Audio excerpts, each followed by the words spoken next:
Good morning. I'm very excited to continue a conversation on leadership legacy. Yesterday, I shared that I'm passionate about Christ-likeness and fruitfulness as my personal vision, but I also have a vision for leaders.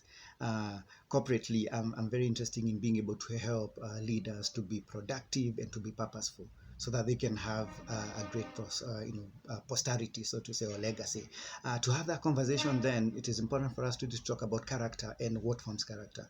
So I've had different people say different things about what forms their character.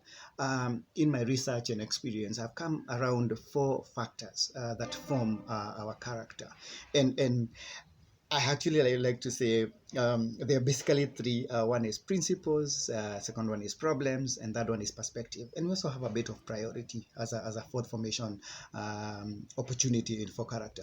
Let us talk today about principles.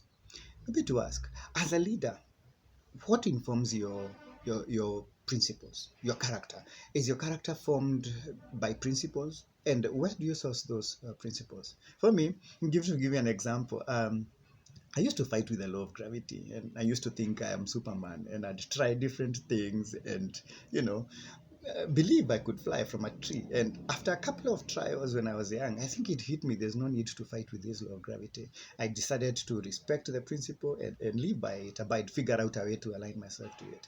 And in the same, thought, every leader realizes that there are certain principles that you cannot violate if you're going to become a leader who has legacy. And for me, this has two conversations or two questions. One, what is your source of truth?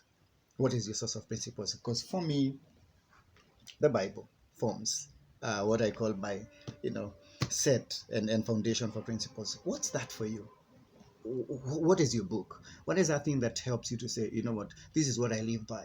And a second question would be, as a leader, do you have what we call an accountability to absolute truth, where you have ultimate accountability for how you live, for what you do?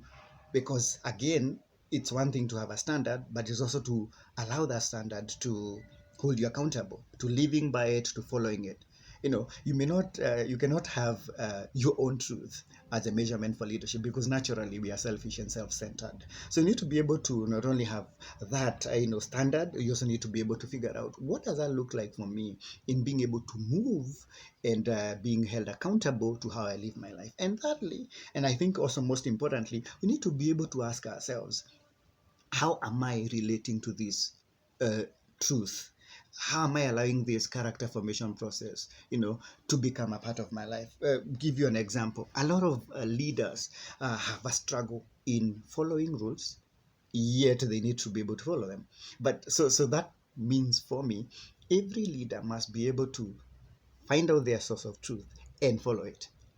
For my case, the Bible, I need to be able to study it. I need to think about it. I need to meditate on it. I need to look for opportunities to apply it so that everything about my life is centered on this word. And being able to also not only just do those things, but allow it to control my life and my attitudes and my desires and the things I am. Because without that factor being clear, then I just have here, I have a standard that I don't live by. So maybe to ask you, what's your source of truth? What is your book of principles? And well, are you living by those standards? Are you being held accountable to those standards? Are you studying those and musing over and thinking about and grinding those realities, so that then whatever you are believing and you're holding as principles can actually be seen in real life? Let me end with a quote and say that you can't be spoon-fed into leadership character. You must grind those grand principles. You must be able to work on them and grow them. I believe that without principles, it is difficult for us to have a standard and be able to grow a character. Thank you.